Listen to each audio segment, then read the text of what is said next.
Oke. Oke, terima kasih Mbak, bantu aja. Oke teman-teman, jumpa lagi di acara Ngobras, ngobrol tentang Sastra. sastra. Oke teman-teman, di tempat ini masih di perpustakaan Universitas Victor. Teman-teman, ini episode yang ke-23. 23 Pak.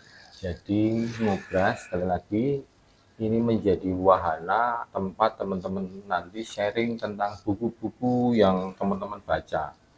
Harapan saya teman-teman yang sudah membaca ontologi cerpen atau cerpen sekalipun, puisi, kemudian terutama novel-novel, kita bedah di sini, kita sharingkan kepada teman-teman di luar sana, khususnya untuk rekan-rekan mahasiswa di semester-semester awal supaya mereka punya referensi ya, kira-kira novel-novel apa yang mesti kita baca. Dan kali ini kita akan lompat lagi ke Eropa, kita akan membedah sebuah novel yang sangat fenomenal pada masanya, yaitu karangan dari George Orwell, yaitu Animal Farm. Nah, sebelum kita membahas novel Animal Farm, saya akan memperkenalkan teman saya, namanya Mas Reza. Siap. Jadi teman-teman di luar sana, Mas Reza ini mahasiswa yang patut diteladani. Mengapa? Satu, beliau ini seorang bapak, sudah punya Alhamdulillah. 2 anak.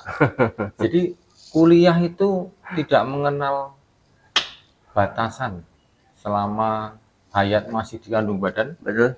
selama masih ada semangat, Iya. ya harus belajar. Perjuangan. Beliau ini kerjanya di Bekasi, kuliahnya di Pamulang, Rumah bayangin rumahnya di Depok, itu dari Bekasi ke Depok itu segitiga. segitiga itu 1 jam berapa tuh? 1 jam 45 menit Pak. 1 jam 45 menit. Kurang lebih. Bayangin, punya anak 2, nomor 1 dia anaknya kelas 1, mau masuk kelas 1 tahun ini, yang nomor 2 kelas 2 SD. Oke Mas, Iya Pak. kenalkan Mas, namanya siapa lengkapnya, kemudian asalnya di mana? Siap. Nama saya Reza Prasetyo, bisa dipanggil Pras atau Ayah atau siapapun. Nah, saya kebetulan lahir di Bandung. Oh, Bandung. Ya, saya lahir di Bandung. Cuman Berapa bersaudara? saya 2 bersaudara Pak. Oh, Ya, 2 gitu. bersaudara. Lama melanglang buana di Jabodetabek. SD di mana sih? SD saya di Cimahi. Oh, masih Cimahi. Ya, SMP? SMP Cimahi, SMK Cimahi. Oh, gitu. Dulu SD-nya siapa? SD 5 Cimahi, SMP-nya SMP 9 Cimahi, terus SMK-nya SMK Negeri 1 Cimahi. Oh, oke, Ya. oke. Dulu SMA jurusan? Sebenarnya teknik Pak, teknik pendingin. Oh, SMK itu dia. Iya. Teknik pendingin. Terus sekarang bekerja di? Sekarang bekerja di salah satu perusahaan pembuatan minyak. Oh, Minyak. oke. Iya. Mulai bersentuhan dengan cerpen, dengan puisi, dengan novel itu sejak kapan? SD, SMP, SMA pernah nggak? SMA sih Pak. SMA ya? Ya SMA. Oh, Cuman kalau untuk itu ketemu di mana? Circle atau di guru atau di circle circle tongkrongan? aja ya, tongkrongan kayak gitu. Apa waktu itu? Novel atau puisi atau cerpen? Cuman cerpen doang Oh, tentang cerpen. kisah biografi sedikit. Oh, gitu. Oke. Iya. Nah, terus tiba-tiba kuliah sastra, Masuk sastra Pak.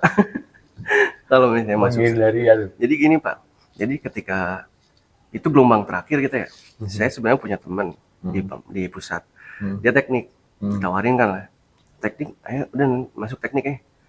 Waduh, teknik lagi kata saya, sehari udah teknik. Maksudnya saya keluarga dari teknik Pak gitu. Saya pengen mencoba dari yang lain, akhirnya masuk sastra. Pas terakhir banget itu Pak, saya masuk sastra kayak gitu. Saya juga sastra mengena sedikit gitu ya, karena saya kan lebih ke budayanya gitu Pak ya, dibandingkan yang dari segi ilmu yang lainnya gitu kan. Makanya ya udah saya menarik, oke di Pamulang, go kata saya. Gas. Iya gas. Gitu. Oke, hari ini kita akan membahas tentang novel Animal Farm. Ya. Karyanya George Orwell. George Orwell itu juga banyak novelnya, tapi nanti kita bedah secara khusus. Kita hari ini akan membedah khusus untuk Animal Farm. Coba ceritakan sinopsisnya gimana itu? Jadi gini Pak, jadi sebenarnya teman-teman, kalau Oh iya, misalnya teman-teman ngelihat novel yang ini tuh, ini edisi yang lama. isi lama. Iya, edisi yang lama. Ada yang barunya itu yang warna kuning Hmm. kayak gitu, kayak kastil. Cuman ini sekarang covernya itu seperti babi di balik topeng. Hmm. Oke, ya ya. Ini teman-teman gambarnya. Ini yang edisi pertama ya. Iya, lama Oke. gitu. Nah, Animal Farm itu suatu peternakan ya Pak ya, dimana yang bernama peternakannya itu adalah peternakan mayor. Oh, Manor. Mayor ya. Dan lalu dipegang oleh Tuan Jones. pemiliknya itu ya. Tuan Jones itu adalah pemiliknya Pak. Nah, lalu ada sekumpulan binatang. Nah, binatang itu ada sekumpulan babi, kuda. Nah, ternyata para babi ini mempunyai mimpi untuk memberontak Pak. Kayak gitu Pak. Jadi bagaimana kita mewujudkan mimpi ini supaya terwujud kayak gitu. Nah, dari hasil dari semua itu akhirnya diskusilah semua binatang di peternakan itu merapat kayak gitu. Iya, ya. Nah, akhirnya adalah yang menonjol dari binatang itu. Ya, siapa lagi kalau misalnya bukan para babi. Nah, para babi ini yang paling menonjol itu adalah Napoleon. Walaupun di sini ada yang namanya mayor, Pak. Mayor tua itu kan? Ya, mayor tua yang itu. jadi panutan ya. Cuman dia itu lebih lebih mengayomi lah, karena dia kan lebih dewasa juga mungkin. Cuman akhirnya ada yang nama Napoleon. Dia cerdik, terus licik juga gitu. Iya. Cerdik, licik, malas, Iya, serakah. Sementara si siapa? si mayor Yang satunya yang Snobby ya?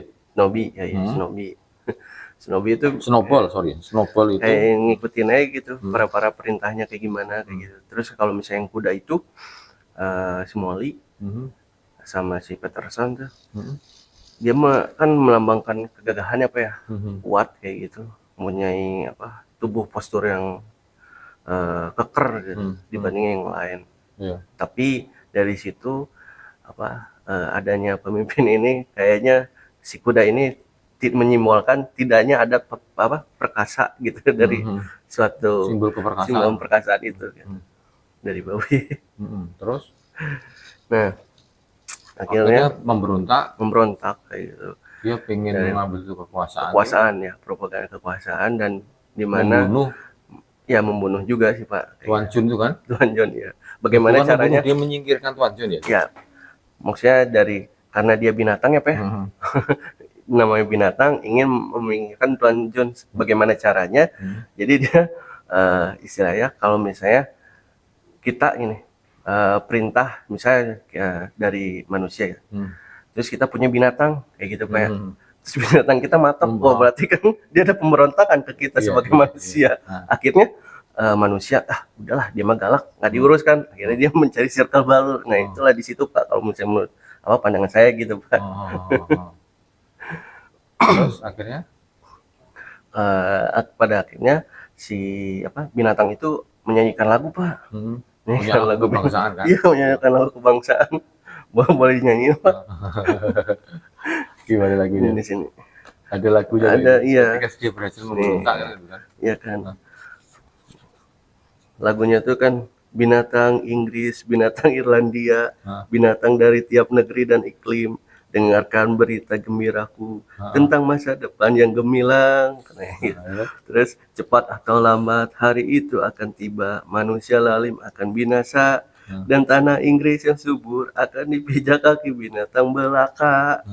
Cincin yang mencocok hidung kita akan hilang, dan beban terbuang dari punggung kita. Kekang dan cemati lenyap selamanya, cambukan keras tak terdengar lagi. Kekayaan lebih dari yang bisa digambarkan. Pikirkan gandum dan jagung, beras dan jerami, semanggi, kacang dan selada. akan menjadi milik kita pada hari itu. Cahaya terang akan menyapu ladang-ladang Inggris. Airnya akan lebih jernih, angin berhembus lembut, selembut sutra. Pada hari ketika kita merdeka, demi menyongsong hari itu kita harus bekerja. Walau harus mati sebelum itu terwujud, sapi dan kuda, angsa dan kalkun, semua harus berkorban demi kemerdekaan.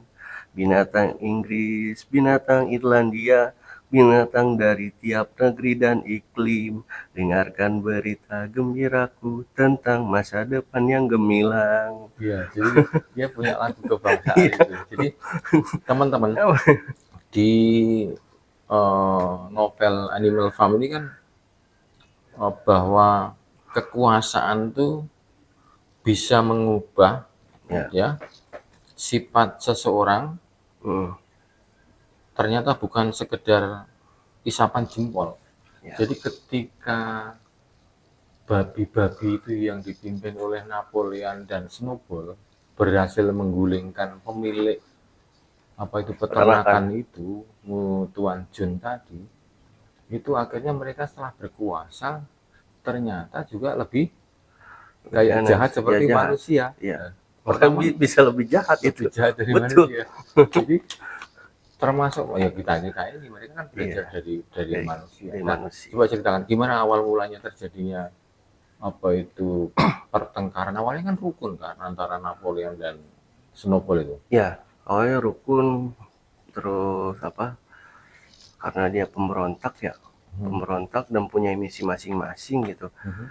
Akhirnya si Napoleon ini mengumpulkan kembali gitu binatang-binatang yang berkaki dua gitu kan.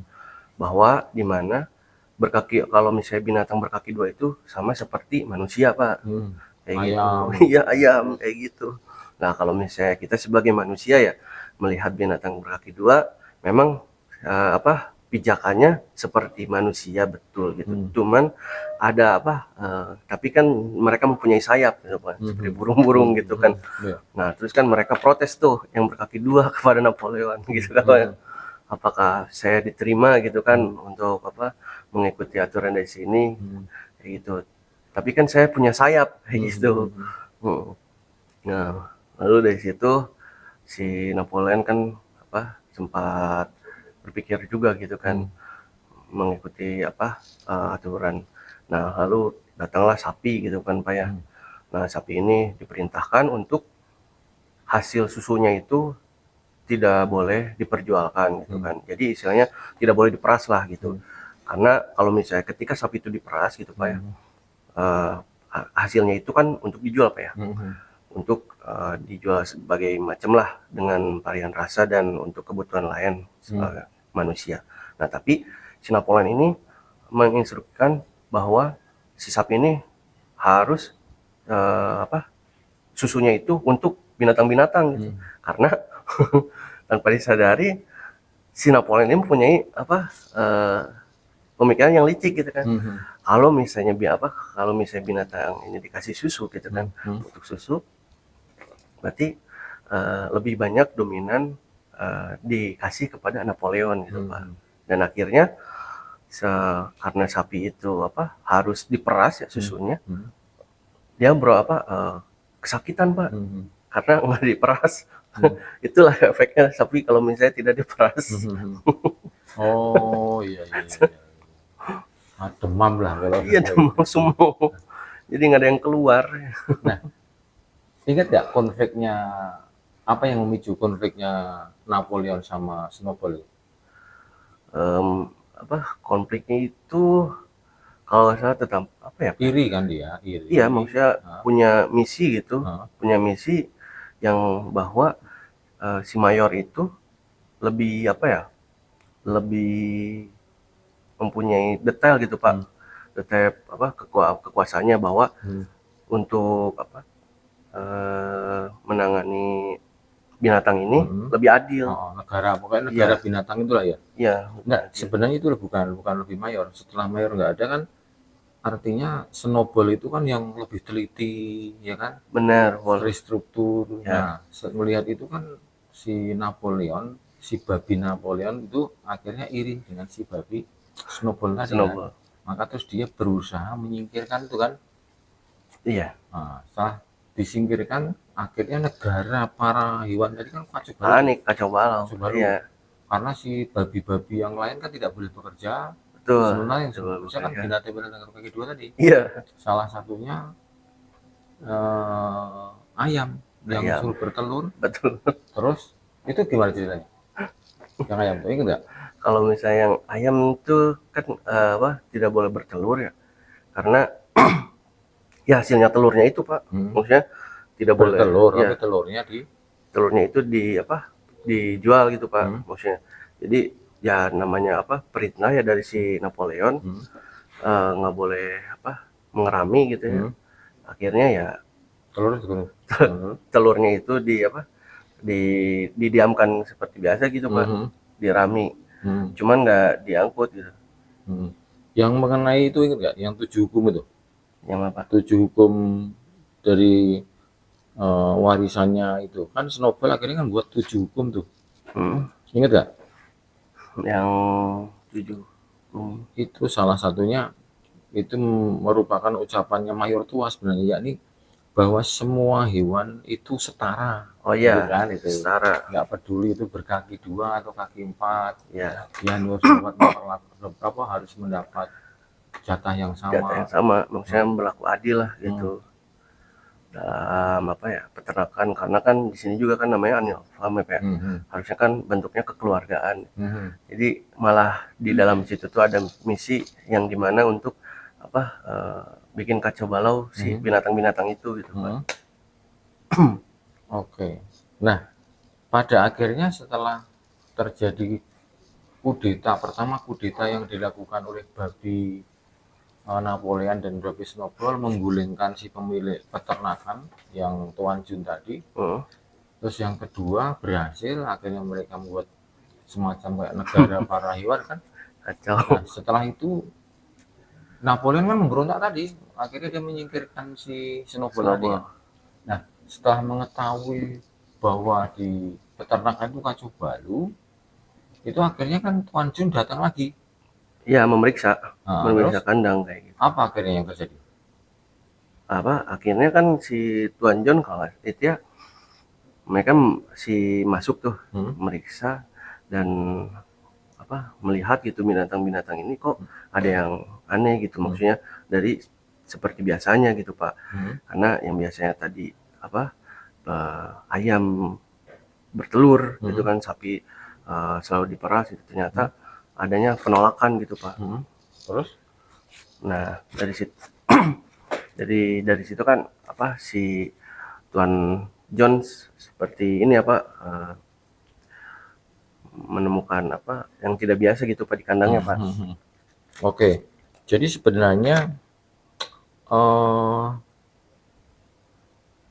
coba baca ini ya, kayaknya lebih lengkap nih, yang terakhir agak terasa catatan itu. Catatan ini terjemahan dari Animal Farm dalam bahasa Ukraina ditujukan kepada orang-orang Ukraina yang tinggal di camp orang-orang terlantar di Jerman di bawah pemerintahan Inggris dan Amerika Serikat selepas Perang Dunia II. Sebagaimana ditunjukkan dalam surat dari pria mengatur terjemahan ini, distributor Lord Shevchenko, Igor Shevchenko. Mereka adalah orang yang mendukung revolusi Oktober dan bertekad mempertahankan kemenangan. Tetapi berbalik melawan Bonapartisme Stalin yang kontra-revolusioner dan eksploitasi nasionalis Rusia terhadap rakyat Ukraina. Nah, lalu mereka adalah orang-orang sederhana, petani dan pekerja. Beberapa di antaranya berpendidikan, tetapi semuanya membaca dengan penuh semangat. Untuk orang-orang ini meminta Orwell agar menulis kata pengantar khusus. Versi asli bahasa Inggris ini adalah telah hilang, dan versi yang diproduksinya di sini adalah penyusunan kembali dalam bahasa Inggris dari versi Ukraina. Orwell bersikeras tidak menerima royalti untuk edisi ini atau untuk terjemahan lain yang ditunjukkan bagi orang miskin yang membelinya. Misal edisi dalam bahasa Persia dan Telugu. Orwell sendiri membayar biaya produksi edisi bahasa Rusia yang cetak di atas kertas tipis untuk para serdadu dan orang-orang lain yang ada di balik tirai besi.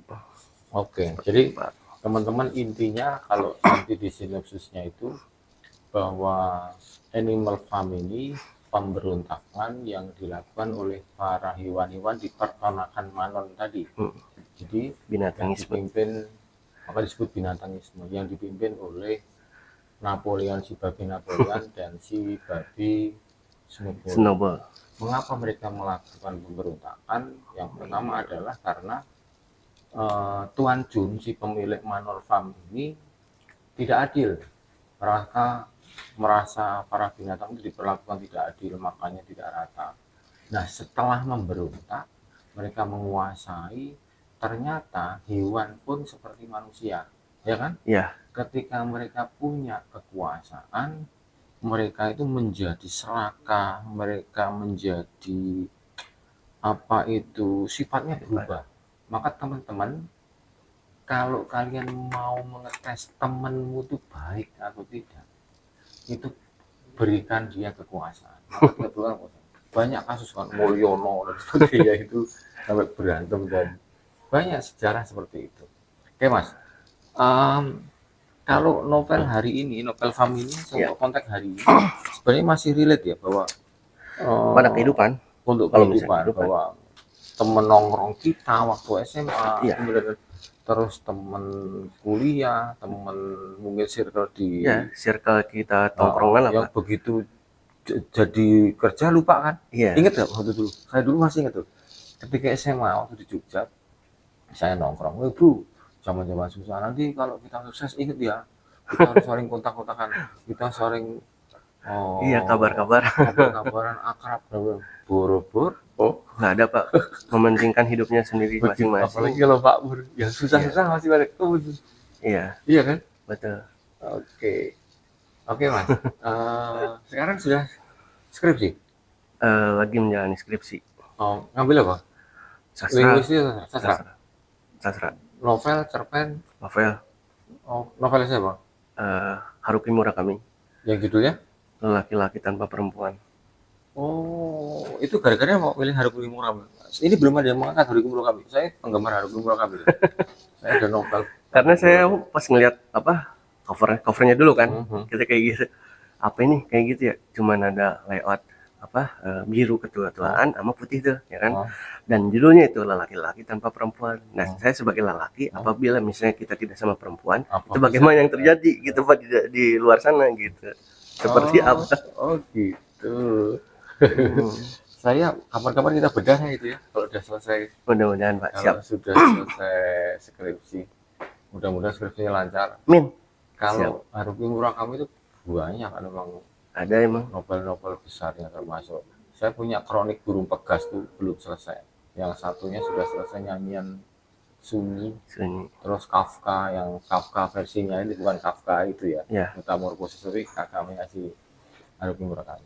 Oke Mas, saya minta closing statement. Coba berikan 1-2 patah kata untuk teman-teman yang pertama mau kuliah lagi meskipun sudah berkeluarga. Coba. Atau apalagi yang anak-anak muda yang belum berkeluarga. Ya, pokoknya gini Mbak. Ketika kalian misalnya ada kesempatan ataupun misalnya kalian mempunyai pilihan. Misalnya contoh 3. 1 ini gagal, 2 ini gagal, tapi 3 ini ada terasa mudah. Jalani. Jangan takut. Apapun itu hadapannya kayak gitu. Karena